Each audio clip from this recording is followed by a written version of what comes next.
ಶುಕ್ರವಾರ ಸಂಜೆ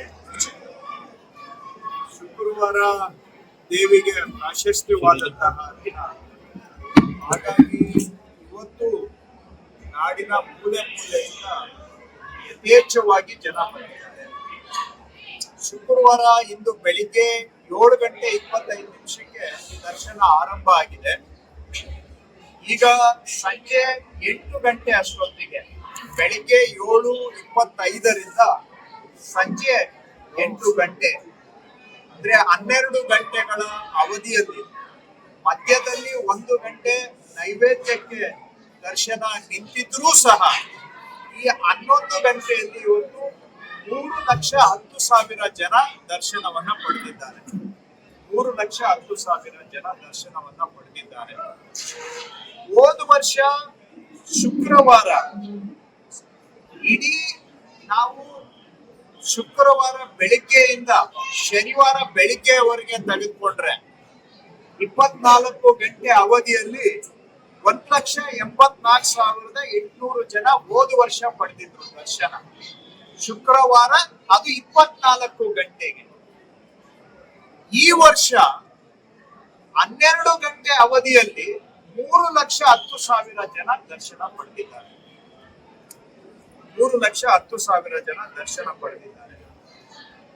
ಹೋದ ವರ್ಷ ಸಂಪೂರ್ಣ ಹಾಸನಾಂಬ ದೇವಿ ದರ್ಶನದ ಎಲ್ಲಾ ದಿನಗಳನ್ನ ಸೇರಿಸಿದ್ರೆ 17,47,000 ಜನ ದರ್ಶನ ಪಡೆದಿದ್ರು ಹೋದ ವರ್ಷ. ಈ ವರ್ಷ ಇಲ್ಲಿಯವರೆಗೆ 16,99,000 ಜನ ದರ್ಶನ ಪಡೆದಿದ್ದಾರೆ. ಇನ್ನು 5 ದಿನ ದರ್ಶನಕ್ಕೆ ಬಾಕಿ ಇದೆ.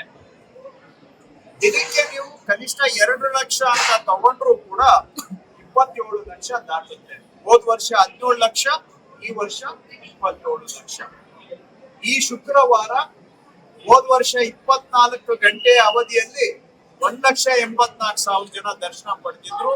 ಈ ವರ್ಷ 12 ಗಂಟೆ ಅವಧಿಯಲ್ಲಿ 3,10,000 ಜನ ದರ್ಶನವನ್ನ ಪಡೆದಿದ್ದಾರೆ.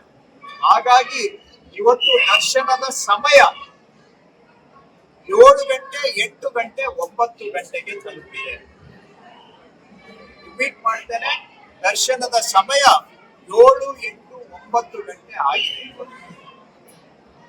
ಅದೇ ರೀತಿ 300 ರೂಪಾಯಿ ಕ್ಯೂನು ಕೂಡ ಬಹಳ ದಿನಪೂರ್ತಿ ಇವತ್ತು ನಿನ್ನೆಯಿಂದನೇ ಆರಂಭ ಆಗಿ ಬಹಳ ಉದ್ದ ನಡೆದು ಬಂದಿದೆ. ಹಾಗೂ 1,000 ರೂಪಾಯಿಯಲ್ಲೂ ಕೂಡ ಇವತ್ತು ತುಂಬಾ ಜನ ನಾವು ಇರುವಂತಹದನ್ನ ನಾವು ನೋಡಿದ್ದೇವೆ.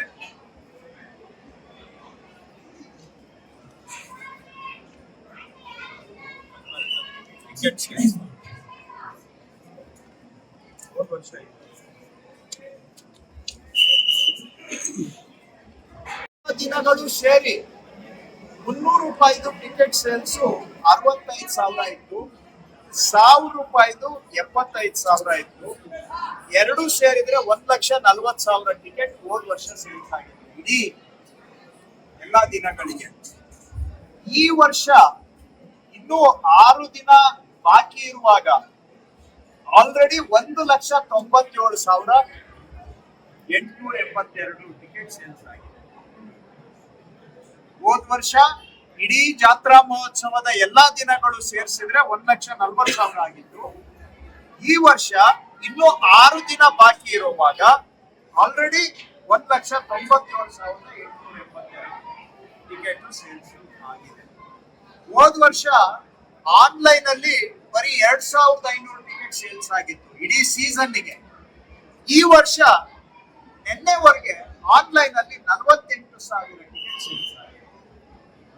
ಯಾಕೆ ಹೇಳ್ತಾ ಇದ್ದೀನಿ ಅಂದ್ರೆ, ನೀವು ಕಣ್ಮುಂದೆ ಏನು ಕಾಣ್ತಾ ಇದ್ದೀರಾ, ಇದು ನಿಜವಾಗಿ ಸಾಗರೋಪಾದಿಯಲ್ಲಿ ಜನ ಬರ್ತಾ ಇದ್ದಾರೆ. ಅದಕ್ಕೆ ಪೂರಕವಾಗಿ ನಿಮ್ಗೆ ಕೆಲವು ಮಾಹಿತಿಯನ್ನ ಕೊಟ್ಟಿದ್ದೇನೆ, ಅಂಕಿ ಸಂಖ್ಯೆಗಳನ್ನು ಕೂಡ ನಾನು ಕೊಟ್ಟಿದ್ದೇನೆ. ಈ ಸಾಗರೋಪಾದಿಯಲ್ಲಿ ಜನ ಬರ್ತಾ ಇರೋದ್ರಿಂದ ಇವತ್ತು ಸಮಯ ಹೆಚ್ಚಿಗೆ ತೆಗೆದುಕೊಂಡಿದೆ. ಕೆಲವು ವಾಸ್ತವಾಂಶವನ್ನ ನಾವು ಹೇಳಲೇಬೇಕಾಗುತ್ತೆ. ಜನ ಮೆಚ್ಚುಗೆಯನ್ನು ವ್ಯಕ್ತಪಡಿಸಿದ್ದಾರೆ. ಕೆಲವರು ಹೆಚ್ಚಿಗೆ ಸಮಯ ತೆಗೆದುಕೊಂಡಾಗ ಬೇಸರ ಆಕ್ರೋಶವನ್ನು ಕೂಡ ಕೆಲವರು ವ್ಯಕ್ತಪಡಿಸಿದ್ದಾರೆ. ಆರಂಭದಲ್ಲಿ 2 ಗಂಟೆ 3 ಗಂಟೆಗೆ 1 ಗಂಟೆಗೆ ದರ್ಶನ ಆಗಿದ್ದು ನಿಜ. ಆದ್ರೆ ಇವತ್ತು ಟಿಕೆಟ್ ಸೇರಿಸಿ 3 ಗಂಟೆಯಿಂದ ಆಗಿ 9 ಗಂಟೆವರೆಗೂ ಸಮಯ ತೆಗೆದುಕೊಂಡಿರೋದು ಕೂಡ ನಿಜ. ಇನ್ನು ಮುಂದೆ ಬಾಕಿ ಇರುವ ಎಲ್ಲಾ ದಿನಗಳಲ್ಲಿ ಕನಿಷ್ಠ 5 ರಿಂದ 8 ಗಂಟೆ ಸಮಯ ಬೇಕಾಗುತ್ತೆ ಅನ್ನೋದು ನಮ್ಮ ಅಂದಾಜು. ಸೊ ಬರ್ತಕ್ಕಂಥವ್ರು ದಯವಿಟ್ಟು ಇದಕ್ಕೆ ತಯಾರಾಗಿ ಬರಬೇಕು. ನಾನು ಇದನ್ನ ಸೋಮವಾರದಿಂದಾನೇ ಹೇಳ್ತಾ ಇದ್ದೇನೆ. ಈ ವರ್ಷ ಚೆನ್ನಾಗಿ ದರ್ಶನ ಆಗ್ತಾ ಇದೆ ಅಂತ ಬಾಯಿಂದ ಬಾಯಿಗೆ ಮಾತು ಹರಡಿದೆ. ಮಾಧ್ಯಮದಲ್ಲೂ ಕೂಡ ಚೆನ್ನಾಗಿ ದರ್ಶನ ಆಗ್ತಾ ಇದೆ ಅನ್ನುವಂತ ಸುದ್ದಿ ಹರಡಿದ ಮೇಲೆ ಜನ ಇವತ್ತು ಚೆನ್ನಾಗಿ ದರ್ಶನ ಆಗ್ತಾ ಇದೆ ಅಂತ ಹೆಚ್ಚಿನ ಸಂಖ್ಯೆಯಲ್ಲಿ ಬರ್ತಾ ಇದ್ದಾರೆ. ಸರಾಗವಾಗಿ ದರ್ಶನ ಆಗ್ತಾ ಇದೆ, ಸುಲಲಿತವಾಗಿ ಆಗ್ತಾ ಇದೆ ಅಂತ ಕಾರಣಕ್ಕಾಗಿ 1ಕ್ಕೆ 2 ಪಟ್ಟು ಜನ ಬರ್ತಾ ಇದ್ದಾರೆ. ಹೋದ ವರ್ಷ ಇದರಲ್ಲಿ ಅರ್ಧ ಜನ ಬಂದಾಗ 15 ಗಂಟೆ 20 ಗಂಟೆ ದರ್ಶನಕ್ಕೆ ಸಮಯ ತಗೊಂಡಿದೆ. ಇದರಲ್ಲಿ ಅರ್ಧ ಜನ ಬಂದಾಗ ಈ ವರ್ಷ ಅದಕ್ಕಿಂತ ಡಬಲ್ ಜನ ಬರ್ತಾ ಇದ್ದಾರೆ. ಆದ್ರೂ ಕೂಡ 8-9 ಗಂಟೆಯಲ್ಲಿ ದರ್ಶನ ಆಗ್ತಾ ಇದೆ. ನಿನ್ನೆ ರಾತ್ರಿ ಬೇರೆ ವಿಶೇಷ ಅಲಂಕಾರ ಪೂಜೆ ಇದ್ದಿದ್ರಿಂದ ಆದ್ರೂ ಕೂಡ ಇವತ್ತು ಸಮಯ ಹೆಚ್ಚಾಗ್ಲಿಕ್ಕೆ ಕಾರಣ ಆಗಿದೆ. ಬಹುಶಃ ಇವತ್ತು ರಾತ್ರಿ ಒಂದು 5 ಗಂಟೆ ಒಳಗಡೆ ದರ್ಶನ ಆಗುವಂತ ಮಟ್ಟಕ್ಕೆ ನಾವೀಗ ಕ್ಲಿಯರ್ ಮಾಡ್ತಾ ಇದ್ದೇವೆ. ನಾಳೆ ಶನಿವಾರ ಇದೆ. ಶನಿವಾರನೂ ಕೂಡ ಹೆಚ್ಚಿಗೆ ಜನ ಬರ್ತಾರೆ. ಸಾಮಾನ್ಯವಾಗಿ ನೀವು ಯಾವ ವರ್ಷ ನೋಡಿದ್ರು ಕೂಡ ಹೆಚ್ಚಿಗೆ ಜನ ಬರ್ತಾರೆ. ನಾನು ಬರುವಂತ ಭಕ್ತಾದಿಗಳಲ್ಲಿ ಮನವಿ ಮಾಡ್ತೇನೆ, ಸಮಯ ಅಂತೂ ಹೆಚ್ಚಿಗೆ ತೆಗೆದುಕೊಳ್ತಾರೆ. ಇದು ನಿಮ್ಗೆ ಇಷ್ಟ ಆಗ್ಲಿ ಇಷ್ಟ ಆಗದೆ ಹೋಗ್ಲಿ, ಇದು ವಾಸ್ತವಾಂಶ. ಸಮಯ ಅಂತೂ ಹೆಚ್ಚಿಗೆ ತೆಗೆದುಕೊಳ್ತದೆ. ಅದಕ್ಕೆ ತಯಾರಾಗಿ ತಾವು ಬರ್ಬೇಕು. ಬಂದ ಮೇಲೆ ಹೆಚ್ಚಿಗೆ ಸಮಯ ತಗೊಳ್ತಾ ಇದೆ ಅಂತ ಹೇಳುವಂತದ್ದು ಎಷ್ಟು ಮಟ್ಟಿಗೆ ಸರಿ ಅನ್ನೋದನ್ನ ನಾನು ಅವರ ವಿವೇಚನೆಗೆ ಬಿಡ್ತೇನೆ. ಆರಂಭದಲ್ಲಿ 2 ಗಂಟೆಗೆ 1 ಗಂಟೆಗೆ 3 ಗಂಟೆಗೆ ದರ್ಶನ ಆಗಿದ್ದು ನಿಜ. ಇವತ್ತು 8-9 ಗಂಟೆ ತಗೊಳ್ತಾ ಇರೋದು ನಿಜ. ದಯವಿಟ್ಟು ಅದಕ್ಕೆ ತಯಾರಾಗಿ ಬರಬೇಕು ಅನ್ನುವಂಥದ್ದು ನನ್ನ ಮನವಿ. ನಾಳೆ ಅಂತೂ ಶನಿವಾರ ಆಗಿರೋದ್ರಿಂದ ಇನ್ನೂ ಹೆಚ್ಚಿಗೆ ಸಮಯ ತೆಗೆದುಕೊಳ್ಳೋ ಸಾಧ್ಯತೆ ಇದೆ. ನಾವು ಇವತ್ತು ಕೆಲವರು ಸಲಹೆ ಕೊಟ್ಟು ಈ ರೀತಿ ಪರಿಸ್ಥಿತಿ ಇರುವಾಗ ಟಿಕೆಟ್ ಸೇಲ್ಸ್ ಅನ್ನ ಸ್ವಲ್ಪ ಹೊತ್ತು ನಿಲ್ಲಿಸಿ ಅಂತ ನಿಲ್ಲಿಸಿದ್ವಿ. ಆವಾಗ ಜನ ಹೇಳಿದ್ರು 24 ಗಂಟೆ ಆದ್ರೂ ಪರವಾಗಿಲ್ಲ, ಟಿಕೆಟ್ ಆದ್ರೂ ಕೊಡಿ ನಮ್ಗೆ ಅಂತ ಹೇಳಿದ್ರು. ಆಯ್ತು, ಜನ ಹಾಗೆ ಹೇಳ್ತಾ ಇದ್ದಾರೆ ಅಂತ ಟಿಕೆಟ್ ಕೊಟ್ವಿ. ಒಳಗಡೆ ಬಂದ್ಬಿಟ್ಟು ಟಿಕೆಟ್ ತಗೊಂಡು ಒಳಗಡೆ ಬಂದು, ಏನ್ರಿ 5 ಗಂಟೆ ಆಯ್ತು ಇನ್ನೂ ದರ್ಶನ ಆಗಿಲ್ಲ ಅಂತ ಗಲಾಟೆ ಮಾಡಿ ಟಿಕೆಟ್ ನಿಲ್ಲಿಸಿದ್ರೆ ಟಿಕೆಟ್ ಕೊಡಿ ಸಾಕು ಅಂತ ಹೇಳ್ತಾರೆ. ಟಿಕೆಟ್ ಕೊಟ್ಟ ಮೇಲೆ ದರ್ಶನ ಆಗ್ಲಿಲ್ಲ ಅಂತ ಎಲ್ಲಾರು ಅಲ್ಲ, ನಾವು ಎಲ್ಲಾರನ್ನೂ ದೂಷಣೆ ಮಾಡೋದು ಬೇಡ. ಒಂದು 20% ಈ ರೀತಿ ಪರಿಸ್ಥಿತಿ ಇದೆ. ಹಾಗಾಗಿ ಬೇಸರ ಮಾಡ್ಕೊಂಡ್ರು ಪರವಾಗಿಲ್ಲ. ನಾವಂತೂ 24 hours ಎಲ್ಲ ನಮ್ಮ ಸಿಬ್ಬಂದಿ ಕೆಲಸ ಮಾಡ್ತಾ ಇದ್ದಾರೆ. ಮಾನವರ ಮಿತಿಯನ್ನ ಮೀರಿ ನಮ್ಮ ಸಿಬ್ಬಂದಿ ಕೆಲಸ ಮಾಡ್ತಾ ಇದ್ದಾರೆ. 90% VIP ಗಳಿಗೆ ಕಟ್ ಮಾಡ್ತೇವೆ, 99% ಕಟ್ ಮಾಡಿದ್ದೇವೆ. ಇಂಥ ಪರಿಸ್ಥಿತಿಯಲ್ಲಿ ಸಾರ್ವಜನಿಕರಿಗೆ ಹೆಚ್ಚಿನ ಆದ್ಯತೆಯನ್ನು ನಾವು ಕೊಟ್ಟಿದ್ದೇವೆ. ಸಾರ್ವಜನಿಕರು ಹೆಚ್ಚಿನ ಸಂಖ್ಯೆಯಲ್ಲಿ ಬರ್ತಾ ಇದ್ದಾರೆ. ಬಾಕಿ ಇರುವಂತ ಇನ್ನ 5 ದಿನ ಏನಿದೆ, ಶನಿವಾರ, ಭಾನುವಾರ, ಸೋಮವಾರ, ಮಂಗಳವಾರ, ಬುಧವಾರ, ಪ್ರತಿನಿತ್ಯ 2-3 ಲಕ್ಷ ಜನ ಬರ್ತಾರೆ. ಪ್ರತಿನಿತ್ಯ ಸಮಯ ಅಂತೂ ಹೆಚ್ಚಿಗೆ ತಗೊಳ್ತಾರೆ.